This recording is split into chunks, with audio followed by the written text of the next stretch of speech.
Welcome to the Midlife Career Rebel, the podcast created for high-achieving professional women to gain the clarity, confidence, and courage they need to go after and get the life and career they want. I'm your host, Dr. Carol Parker Walsh, lawyer, social scientist, brand strategist, executive coach, entrepreneur, and midlife career rebel.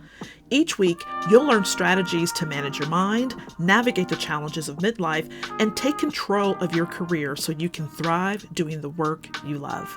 So if you're ready to tear up that rule book and create your own, you're in the right place, and I can't wait to show you how. Hey, Rebels, welcome back to the podcast. I just got back from Miami from a business conference with other executive coaches and leadership development experts, and it was amazing.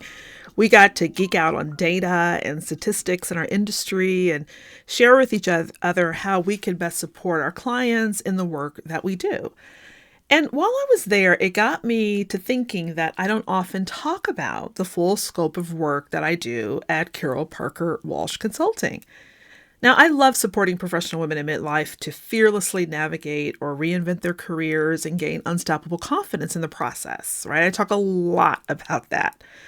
But I also love when I get the chance to work within organizations committed to creating cultures of trust, safety, and inclusion leadership, not only for their clients and stakeholders, but for the women and women of color within those organizations.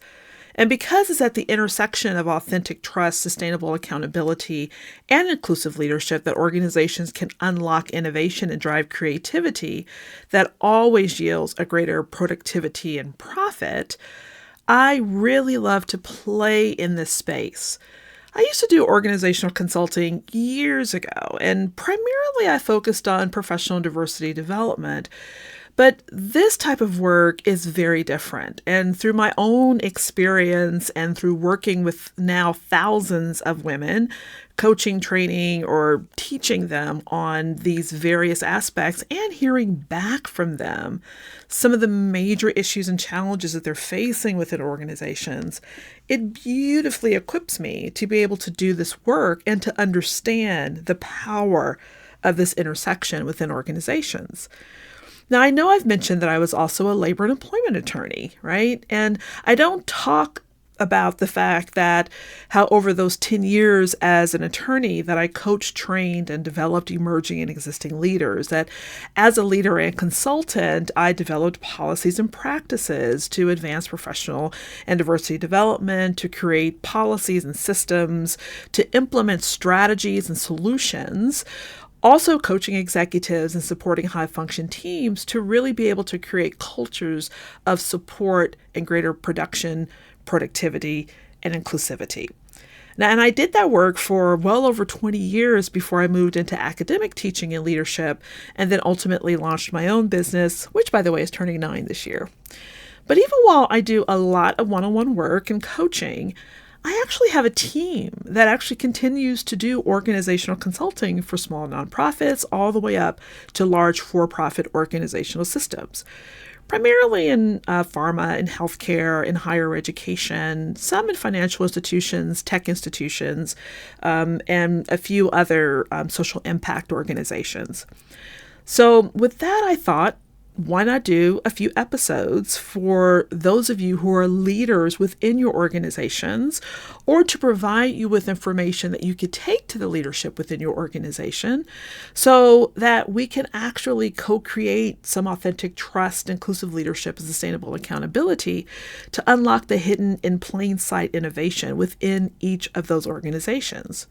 So today on the podcast, I want to start with why, despite modest gains in representation over the last 8 years, women, and especially women of color, are still dramatically underrepresented in corporate America, particularly in senior leadership positions. And I'm going to rely pretty heavily on McKinsey's Women in Workplace study from 2022, as well as some statistics from Deloitte, Gardner, and other institutions that are supporting all of this massive data that's showing that there still continues to be a problem. And one of the key problems is the stage of the pipeline. right? How the pipeline is working, how it is supporting women from getting from where they are to successfully stepping into higher levels of leadership, and doing so in a system that's supporting them all along the way. Now, what McKinsey talks about is that it's caused by a broken rung that remains unfixed. Specifically, there are simply too few women to promote to senior leadership positions. So we have a broken link or a broken rung in the pipeline. And secondly, the great breakup, which is caused by women leaders who are leaving their companies at the highest rate that we've ever seen, and at much higher rate than their counterpart male leaders. So this pipeline challenge further exacerbates the gender equality gap as well as the gender pay gap, and is stifling innovation in organizations worldwide. Now, I also believe that another contributor is the dismal record of hiring diverse vendors to come in and support organizational initiatives, specifically minority, disability, LGBTQIA vendors, and the like. For example, I've seen data of organizations spending on suppliers and vendors, right? Reports that show the spending. And I've seen reports where they have spent anywhere from 5 to 10 million upwards of $1 billion, and less than 1% of that is spent on women-owned businesses. And in some cases, 0% is spent on minority and women-owned or disability or LGBTQI certified businesses. And when seeking support from vendors that can't bring innovation in their services, you often find services that really do no more than propose the same type of policies and are sometimes opposed to any pattern disrupting fresh creative ideas or new approaches to some of these long-standing issues. Now, you may have also recognized that in your organizations that there's been some warning signs, some, as I may say, check engine light warning signals that have gone off in your organization that is proving a lot of these statistics that I just shared. First, 45% to up to 55%, depending on the industry that you're in, of the workforce is eligible for retirement.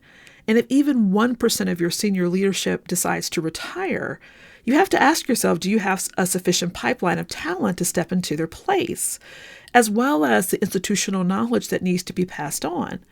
In the past, companies could easily go to market to find the talent that they needed, but those days are long gone, right? It's not the way it was anymore. And if you haven't been developing your talent internally, again, passing through that institutional knowledge, you're going to struggle to stay at the top of your game. Also, managers and other leaders play an essential role in shaping the work experiences of women, yet relatively few companies are adequately training their managers to meet the new demands of the future of work. I talk a lot about the future of work.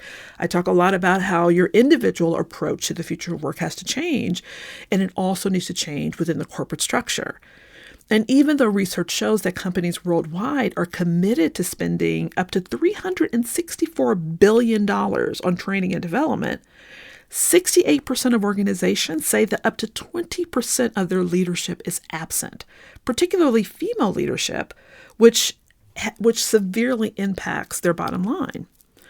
Now, most companies are using the same options to try to solve this growing problem. Things like one-off or one-and-done trainings, or having a heavy focus on recruitment and hiring efforts with little to any focus on retention or organizational readiness, or they're looking at them as two separate issues, or they're trying to build mentorship and sponsorship programs without equipping or helping those who are signing up to be mentors or sponsors to understand what it means to be successful in that process. Or they're appointing people to be mentors or sponsors when they're not ready or already overloaded and don't know how to do it effectively. Now, my company actually worked with organizations to facilitate leadership development programs that change behavior and have sustainable impact, can help to co-create inclusive cultures that positions organizations to retain their women leaders and leaders of color, and equip managers and leaders on how to successfully manage in a VUCA environment, specifically volatile, uncertain, complex, and ambiguous. That's what VUCA means.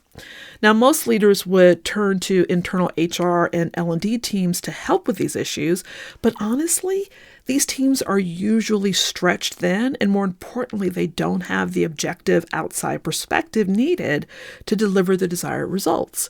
Many have already turned to these larger global consulting companies, right, like Accenture or PwC. But the downside is that while they have these big names, they often deploy staff with relatively inexperienced folks who are right out of college because they can bill them at a relatively inexpensive rate. Also, after all the hours and millions already spent, why are you still not yielding any different results? Why does it still look the same? Or why has the needle moved so little? And I believe it's because we keep approaching the issue with the same old solutions. Instead of looking for innovative approaches to disrupt the status quo and create a pattern disrupt in the system to yield new results. Now, a better solution would be to work with a highly experienced boutique firm, such as ours, where you're not paying for overhead, but instead you're paying for expertise and impact. That's typically why our clients hire us, because we're better, faster, agile, and leaner, and because they know each of our team members carries 10 to 25 plus years of experience and are ready to get in there to customize solutions that will actually work. Now, of course, it means that organizations have to be prepared to spend anywhere from $100,000 to $300,000 for a 12 to 24-month engagement to affect lasting change and deliver results depending on what the work involves. And it would be great if one-off trainings worked, or simply identifying a few people to serve as sponsors or mentors without any training or support, mind you, was as effective as most organizations hope they would be.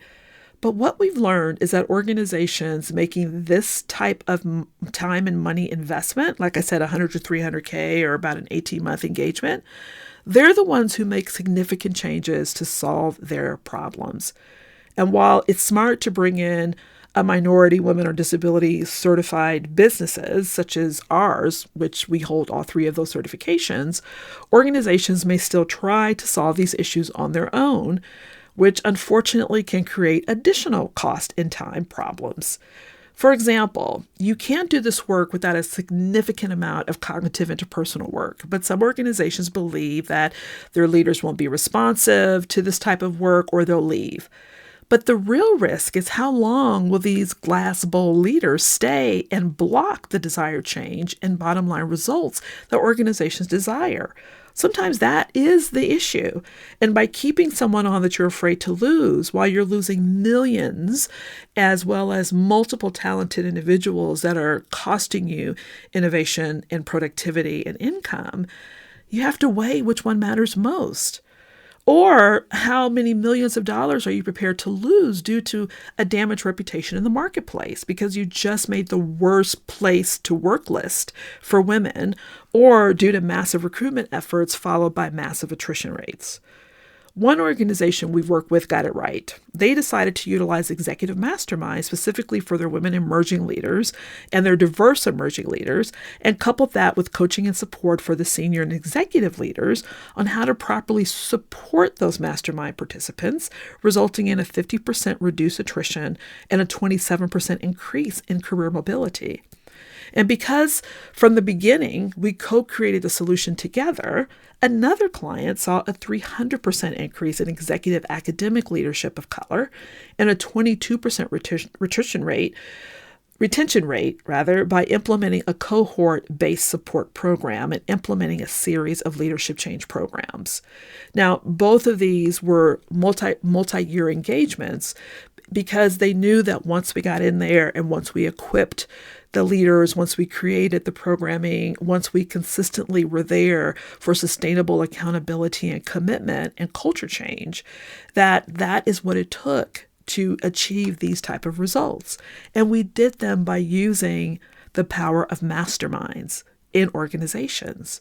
So by taking what seems to be a very simple program, but creating a robust legacy system that actually saves money and implements lasting and sustainable change and creates a pipeline that actually works and remains filled, not because of quotas or demands, but because they've created a system that works.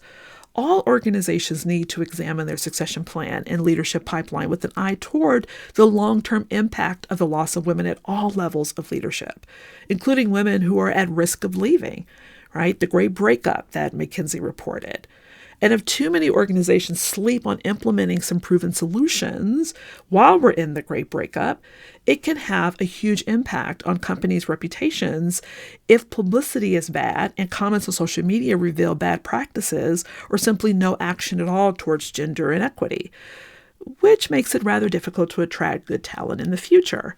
Now, Gartner revealed that for every year an organization waits or fails to address these issues, which also impact gender equity and pay gap, it costs them an average of $439,000 every year, not to mention the decrease in productivity due to disengaged or disenfranchised employees. And the cost of replacing those female leaders, as highlighted by Gallup, can range from 1/2 to 2 times the employee's annual salary, and that's a conservative estimate. So if you think, in one data point I found that said if a 100-person organization that provides an average salary of $50,000 could have turnover and replacement costs of approximately $660 to $2.6 million per year. Now imagine the cost of a large-scale organization with salaries in the $100,000 to $300,000 range. Yes, there's a risk of getting things wrong because you're continuing to use the same efforts or you're resistant to changing the status quo. But doing nothing is not the answer. So the question organizations need to ask is which of these risks is better for them.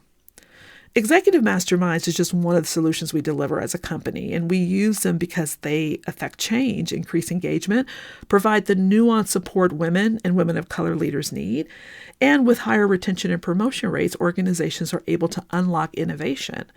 And according to DDI research, they're 12 times more likely to be in the top 20% of companies based on their financial performance. And we're also hosting an executive roundtable on this issue for senior leaders and executives on April 5th at 10 a.m. to talk about this current issue and how it's impacting their organizations. Now, this is an invitation-only event, but feel free to invite your leaders or draw this to their attention so they can attend. And they could just email our team at support@carolparkerwalsh.com to get more information. Now, I know this episode was a bit different than what you've listened to in the past, but I hope it's been helpful. And if nothing else, send a link to this episode to the leadership in your organization so they can understand the power of executive masterminds and how it can be a game changer in their organization. So I hope to see you next time, but until then, break free from the status quo. Disrupt deeply embedded patterns, seek out innovation, and, of course, have an amazingly rebellious week. I'll see you soon. That's it for this week's episode. Hey, and if you're loving what you're learning, be sure to rate, comment, and subscribe to this podcast so you never miss another episode. Also, don't forget to read the show notes and grab the free resources mentioned so you can start implementing what you're learning right away. Finally, are you ready to unlock your potential and fearlessly go after the career and life you want? Then join me and a community of other high-achieving women in midlife, stepping into new levels of leadership, switching it up to do the meaningful and fulfilling work they're meant to do, and glowing up by creating the systems of freedom to achieve their dreams in Fearless, the Career Rebel Academy.